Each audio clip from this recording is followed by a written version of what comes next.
नमस्कार विद्यार्थी मित्रांनो, इग्नाइट अकॅडमीच्या ऑनलाईन प्लॅटफॉर्ममध्ये आपलं स्वागत आहे। आज सकाळी 9 ते 12च्या स्लॉटमध्ये सेशनमध्ये यूपीएससी मेन्सचा 2025चा GS3 चा पेपर झालेला आहे। ज्यावेळेला तुम्ही पुढच्या अटेम्प्टची तयारी करताय, मग ती यूपीएससी असेल किंवा एमपीएससी डिस्क्रिप्टिव्हची असेल, या पेपरच्या बेसिसवरती आपली प्रिपरेशनला डायरेक्शन देणं, त्यानुसार आपली प्रिपरेशन अलाइन करणं गरजेचं आहे। त्यामुळे आपण इमिजिएट बेसिसवरती आणि प्रॉम्प्टली इग्नाइटच्या प्लॅटफॉर्मवरती वेगवेगळ्या प्रकारचे वेगवेगळ्या विषयांचे आतापर्यंत झालेले पेपर डिस्कस करत आहोत। मी डॉक्टर आशिष जयपाळ GS3 मधला इकॉनॉमी हा सेक्शन डिस्कस करणार आहे। ऍक्च्युअली प्रश्नाची डिमांड काय होती, प्रश्नाला स्ट्रक्चर कसं करायला पाहिजे होतं आणि ऍट द सेम टाइम प्रश्न कुठून आलाय, स्टॅटिक आहे, डायनॅमिक आहे, करंट बेस्ड आहे का, याचा थोडासा आपण विचार करणार आहोत। काय अपेक्षित होतं प्रश्नात ते बघणार आहोत। पुढे जायच्या आधी एक टॉपिक वाइज डिस्ट्रीब्युशन थोडंसं विचारात घेऊया, कारण इकॉनॉमीचा हा किंवा GS3चा हे जो पेपर आहे त्याच्यामध्ये बरेच सेक्शन्स आहेत बघा। एक साधारण डिस्ट्रीब्युशन बघितलं तर इकॉनॉमीचे 50 मार्काचे प्रश्न आहेत, 2 10-10 मार्काचे आणि 2 15-15 मार्काचे प्रश्न, असे एकूण 4 प्रश्न हे 50 मार्काला आलेले आहेत। ऍग्रीकल्चर कृषी हा जो घटक आहे त्याचे 65 किंवा 50 दोन्ही याच्यामध्ये टाकता येतं, कारण एक प्रश्न जो आहे नॅनो टेक्नॉलॉजीचा रोल ऍग्रीकल्चर मध्ये, तो सायन्स मध्ये पण टाकता येतो किंवा ऍग्रीकल्चर मध्ये पण टाकता येतो। सो ऍग्रीकल्चरचा एक मेजर कंपोनेंट दिसतोय। इंटरनल सिक्युरिटीचे 50 मार्काचे पुन्हा एकदा 4 प्रश्न त्यांनी विचारलेले आहेत। एन्व्हायरमेंटचे एक 50 प्रश्न, त्यातले काही प्रश्न सायन्स टेक, पुन्हा एकदा डिझास्टर मॅनेजमेंट याच्यामध्ये पण टाकता येतात। आणि सायन्स टेक्नॉलॉजीचे 35 किंवा 50 मार्काचे, जसं सांगितलं की नॅनो टेक्नॉलॉजी हा प्रश्न सायन्स टेक आणि ऍग्री दोन्हीमध्ये बसतो। सो एक फेअर डिस्ट्रीब्युशन दिसतंय, इव्हन डिस्ट्रीब्युशन दिसतंय वेगवेगळ्या सब्जेक्ट मधलं।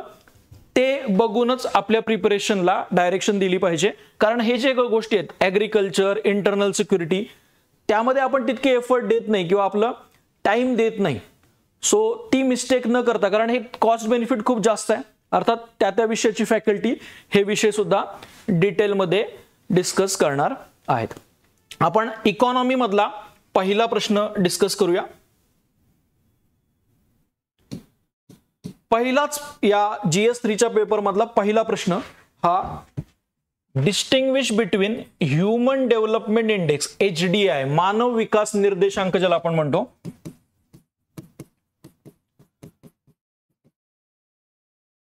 Distinguish between human development index and inequality adjusted human development index, असमानता समयोजित मानव विकास निर्देशांक with special reference to India.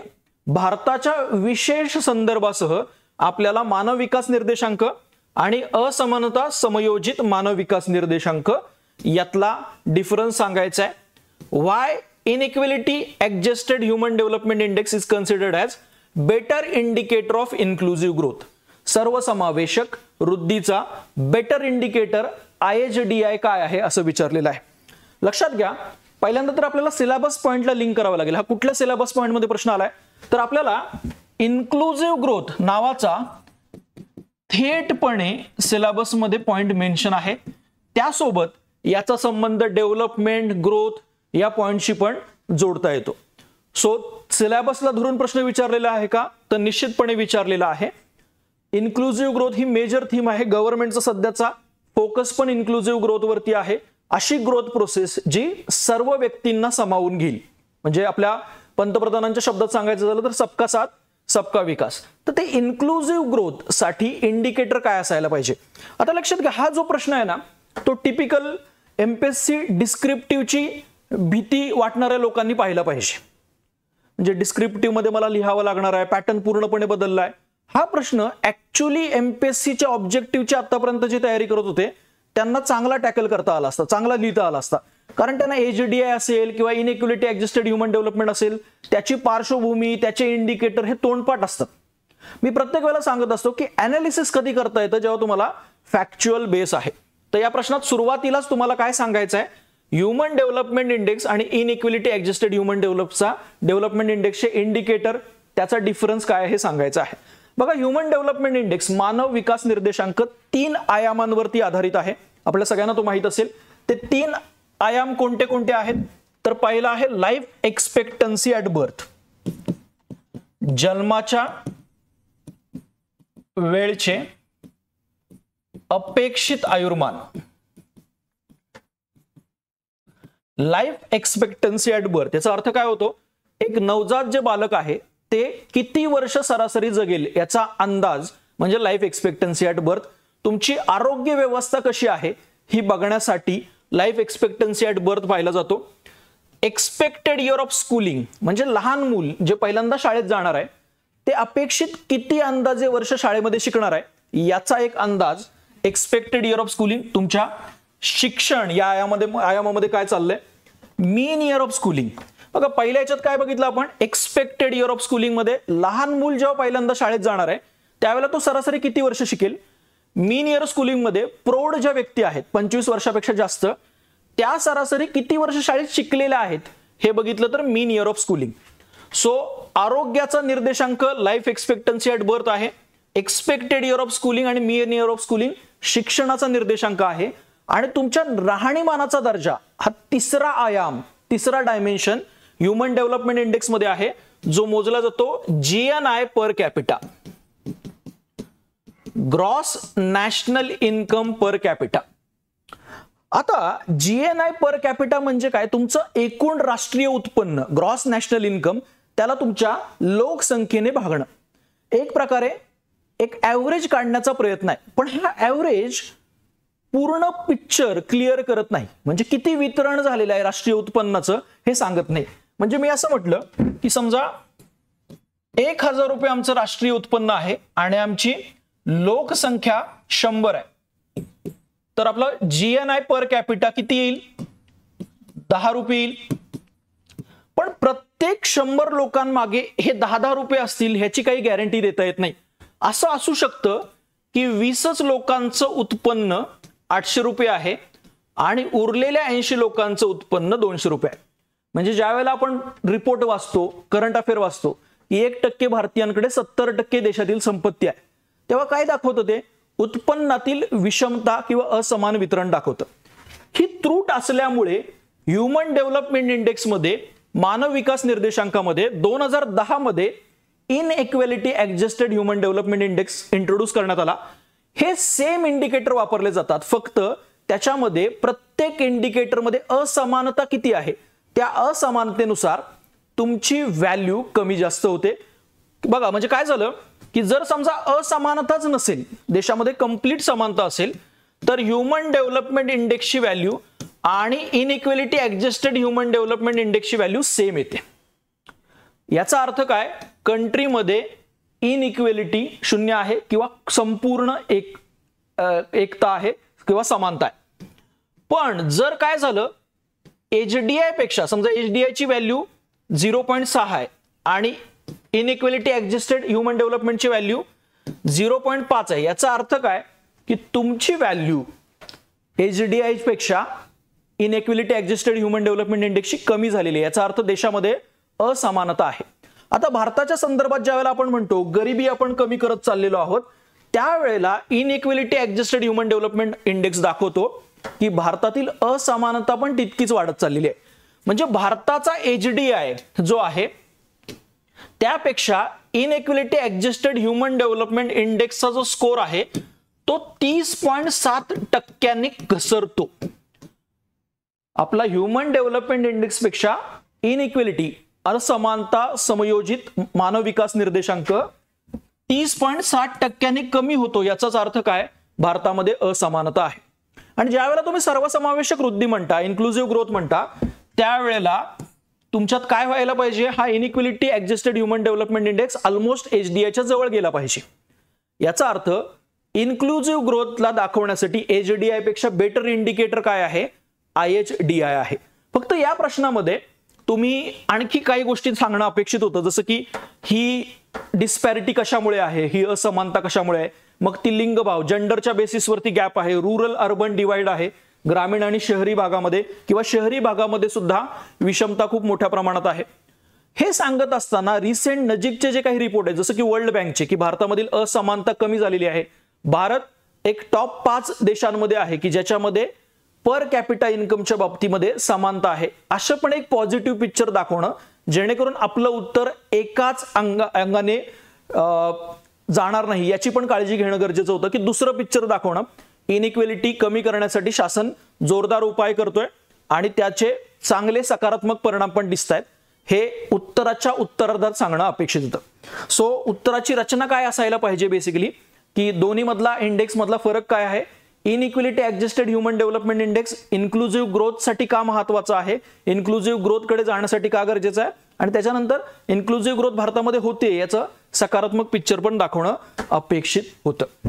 So या अशा प्रश्नांच्या बेसिसवरती काय टिपिकल हा करंट अफेअर बेस्ड प्रश्न आहे. जर तुम्हाला इनइक्वेलिटी ऍडजस्टेड ह्युमन डेव्हलपमेंट इंडेक्सचे रिसेंट इंडिकेटर डेटा माहित नसेल तर मग या उत्तरामध्ये लिहिण्यामध्ये अडचण येऊ शकते. हे लक्षात घेऊन काय करायला पाहिजे, की जे करंट अफेअर मध्ये डेटा बँक तुम्ही बनवताय, इंडिकेटरचा अभ्यास करताय, त्याचा एकदा मेन्सच्या ओरिएंटेड विचार करायला पाहिजे, मेन्सची एक विजन त्याच्यामध्ये असायला पाहिजे. दुसरा प्रश्न आपण बघूया. What are the challenges before the Indian economy when the world is moving away from free trade and multilateralism to protectionism and bilateralism, how can this challenges be met. आता जगामध्ये जागतिकीकरणाच्या विरोधी वारे वाहायला सुरुवात झालेली आहे, ज्याला आपण डिग्लोबलायझेशन असं म्हणतो.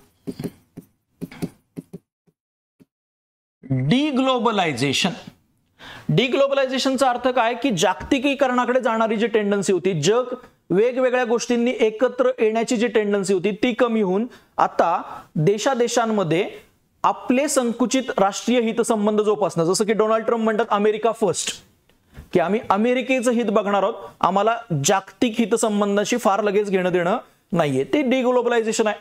मग तुम्हाला सुरुवातीला या उत्तरामध्ये काय दाखवून देणं अपेक्षित होतं, तर या डिग्लोबलायझेशनची फ्री ट्रेडपेक्षा प्रोटेक्शनिझमकडे जाणारा जो प्रवाह आहे तोच सुरुवातीला उत्तराच्या दाखवून देणं अपेक्षित होतं.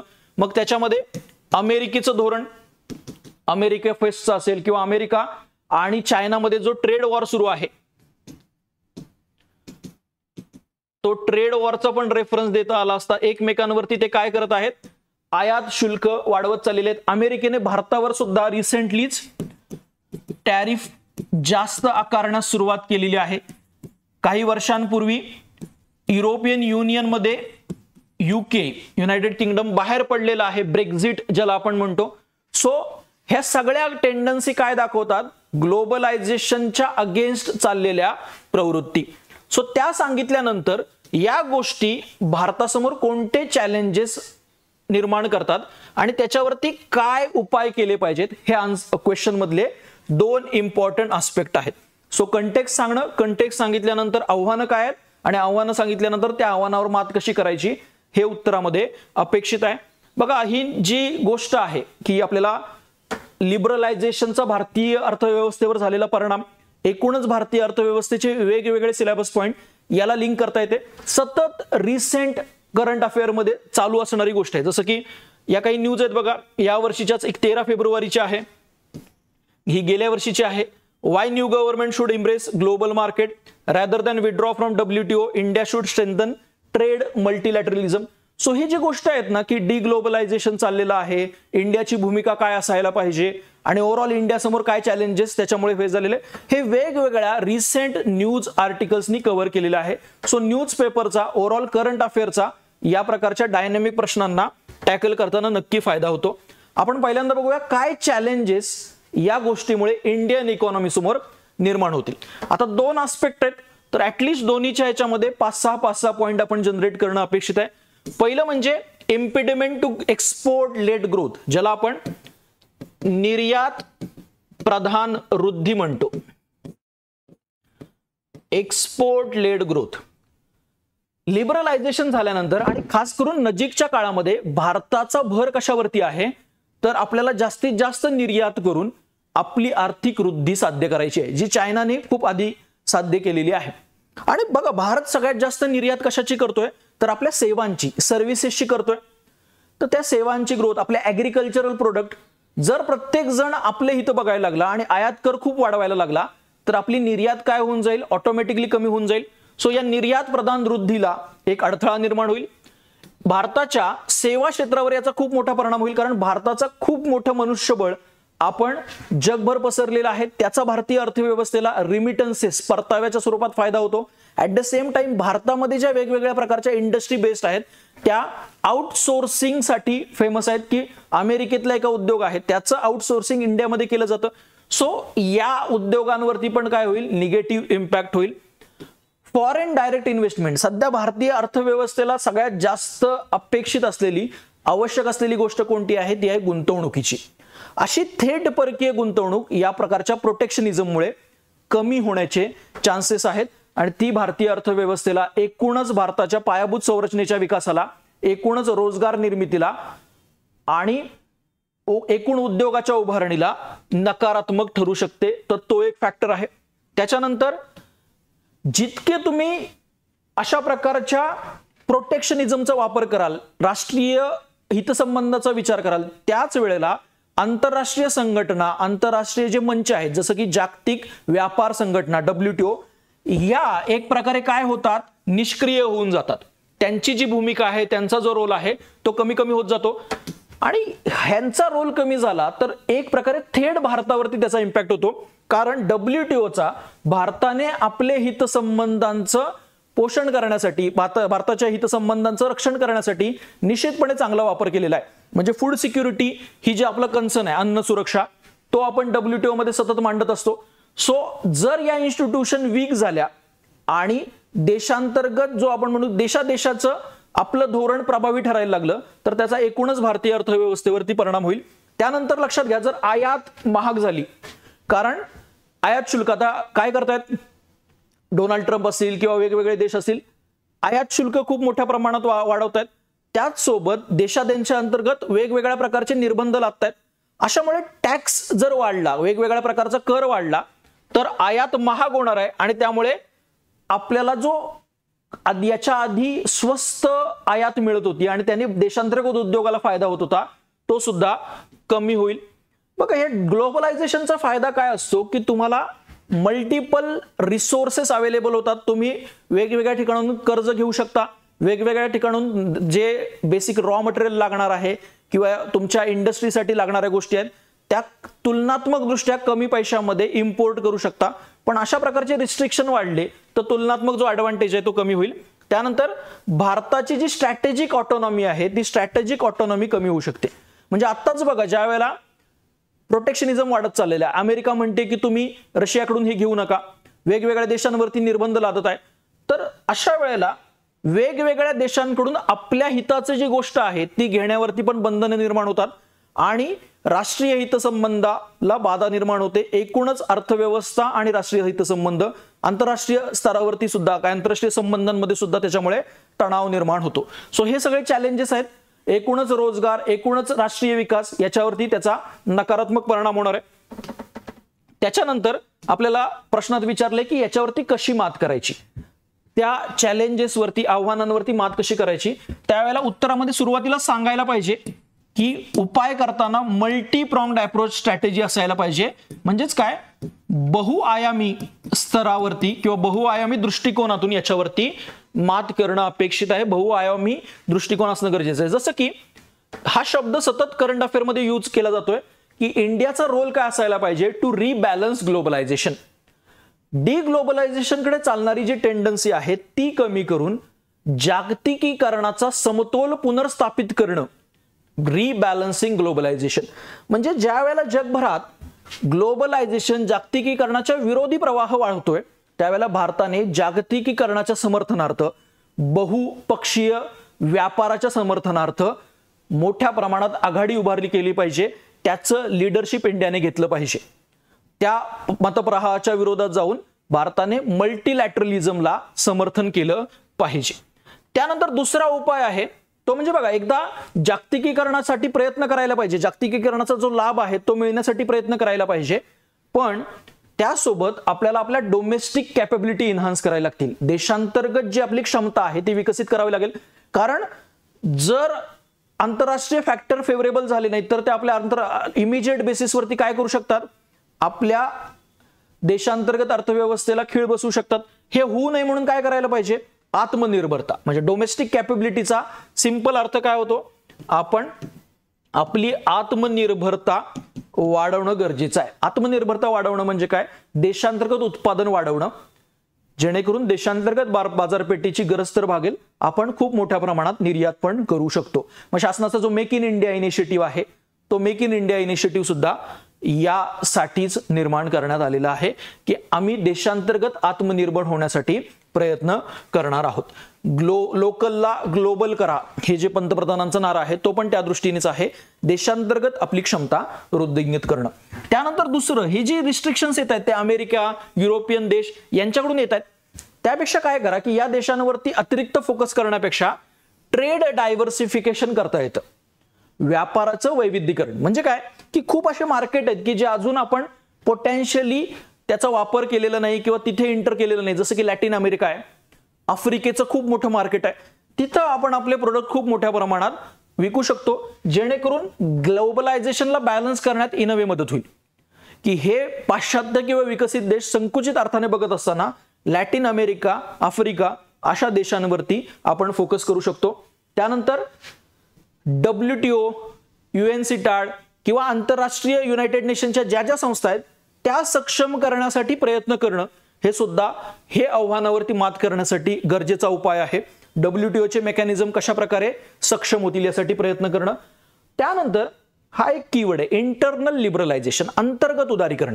म्हणजे ज्यावेळेला आपण बघतोय जगभरामध्ये वेगवेगळ्या प्रकारचे रिस्ट्रिक्शन इम्पोज केले जात आहेत, ग्लोबलायझेशनच्या अगेन्स्ट, लिबरलायझेशनच्या अगेन्स्ट विरोधी मतप्रवाह आहे, त्यावेळेला आपण फक्त त्याच्या विरोध बोलून चालणार नाही, देशांतर्गत पातळीवरती आम्ही सिरियसली उदारीकरण, जागतिकीकरणाच्या फेवरमध्ये आहोत हे दाखवून द्यावं लागेल.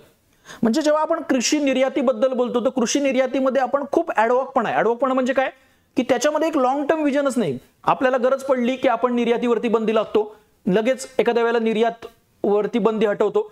सो हा परिणाम काय होतो की जी देशांतर्गत उदारीकरणाची संकल्पना आहे, म्हणजे काय की शासनाचा एकूणच अर्थव्यवस्थेतील हस्तक्षेप कमी कमी होत चालला पाहिजे, तो इंटरनल लिबरलायझेशन मध्ये अपेक्षित आहे. शासनाने एक क्लिअर कट दीर्घकालीन धोरण कृषी असेल, उद्योग असेल किंवा सेवा क्षेत्रात दाखवलं पाहिजे.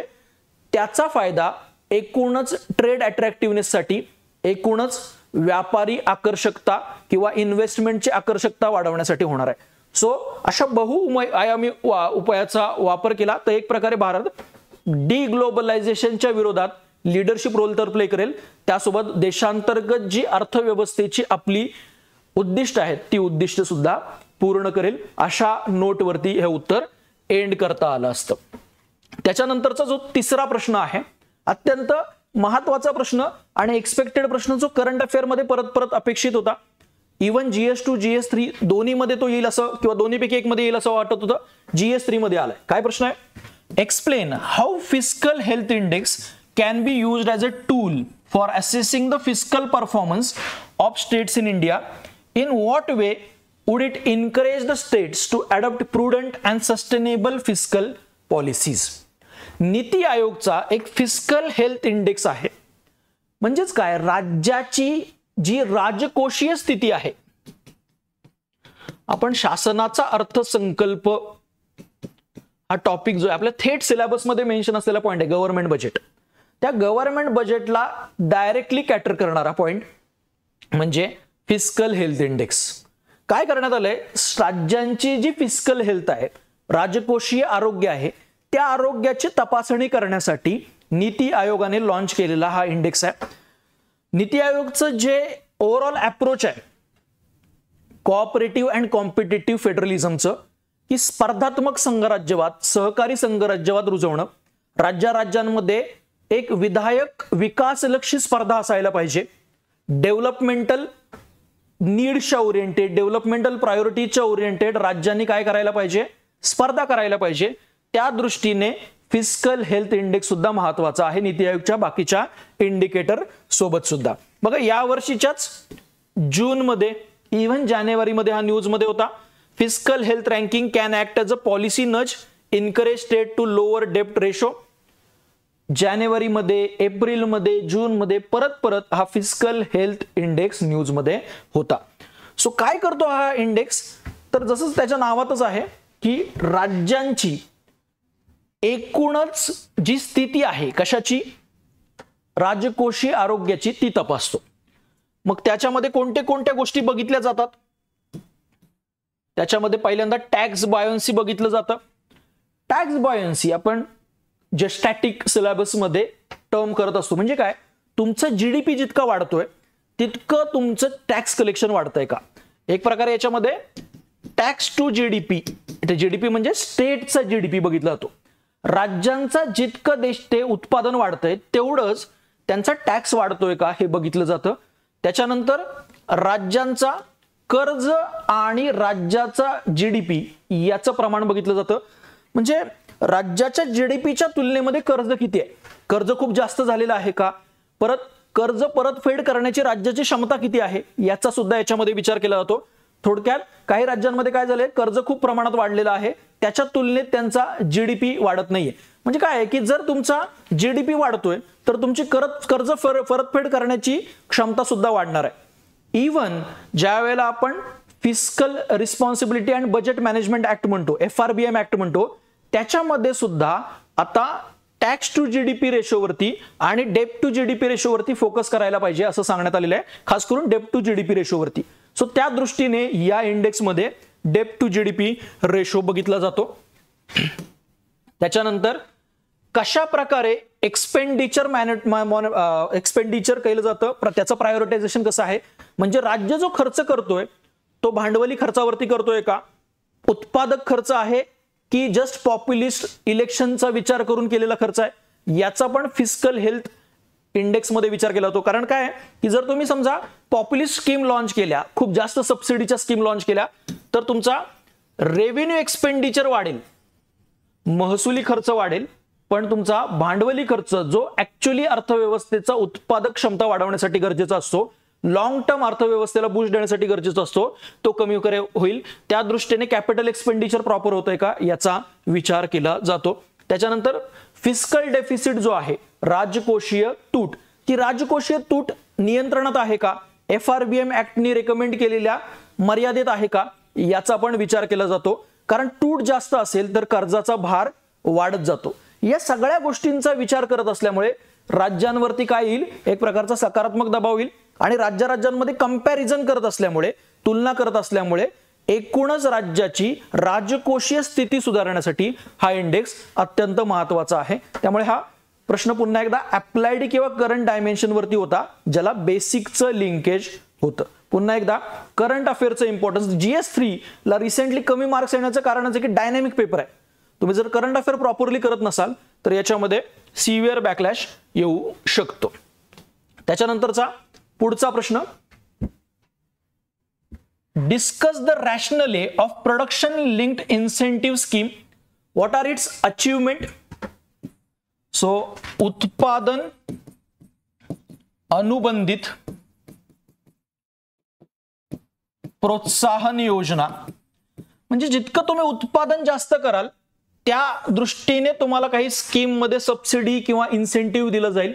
ज्याचं उत्पादन जास्त त्याला शासनाच्या या योजनेतून लाभ जास्त, असा एक साधा हे आहे. म्हणजे थोडक्यात आउटकम किंवा निष्पत्तीवरती या योजनेत भर आहे. त्याचे अचीवमेंट काय, हा दुसरा भाग आहे की या योजनेतून काय साध्य झालेलं आहे आणि कशा प्रकारे या स्कीमची फंक्शनिंग, कार्यक्षमता इम्प्रूव्ह होऊ शकते, हा तिसरा आस्पेक्ट प्रश्नामध्ये विचारलेला आहे. बघा पुन्हा एकदा 3 मार्चची न्यूज आहे. Production linked incentive review 5 years. 2020 ला आलेल्या या योजनेचे 5 वर्ष पूर्ण झालेली आहेत. त्या 5 वर्ष पूर्ण झाल्याचा रिव्ह्यू वेगवेगळ्या न्यूजपेपरमध्ये, आर्टिकलमध्ये कव्हर झाला होता. ते बघूनच प्रश्न विचारलेला आहे. पुन्हा एकदा करंट डायमेन्शन असलेला असा प्रश्न आहे.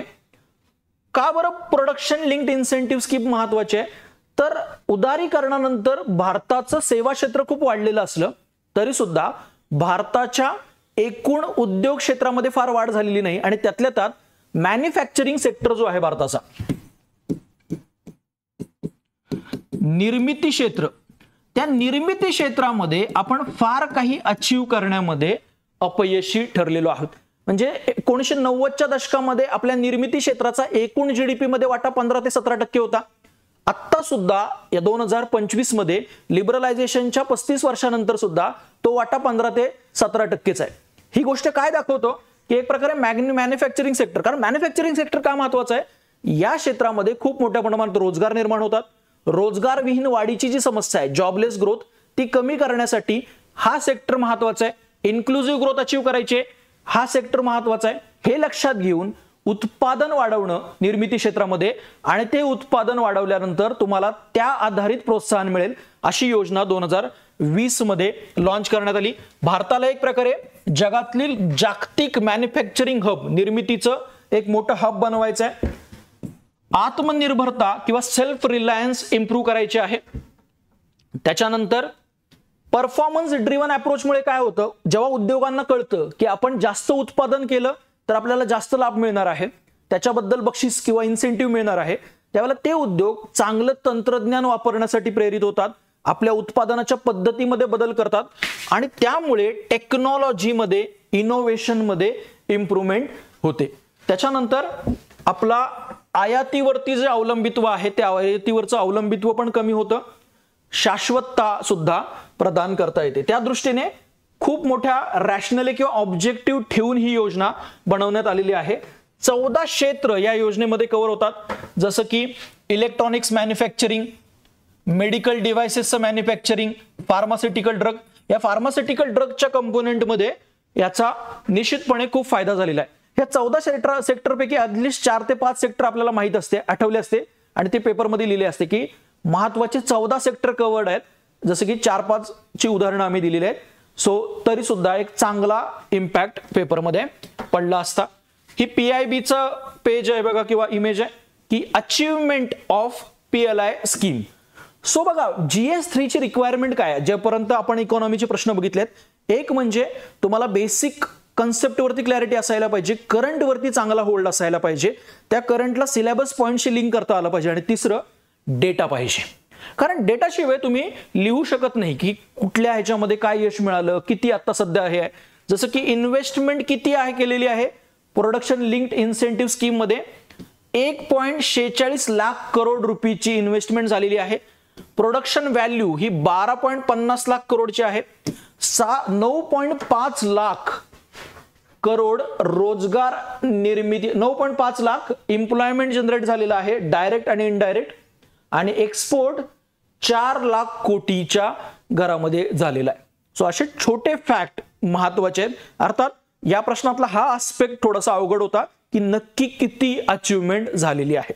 Production link incentive scheme sufficiently पुन्हा एकदा न्यूजपेपरमध्ये कव्हर होते.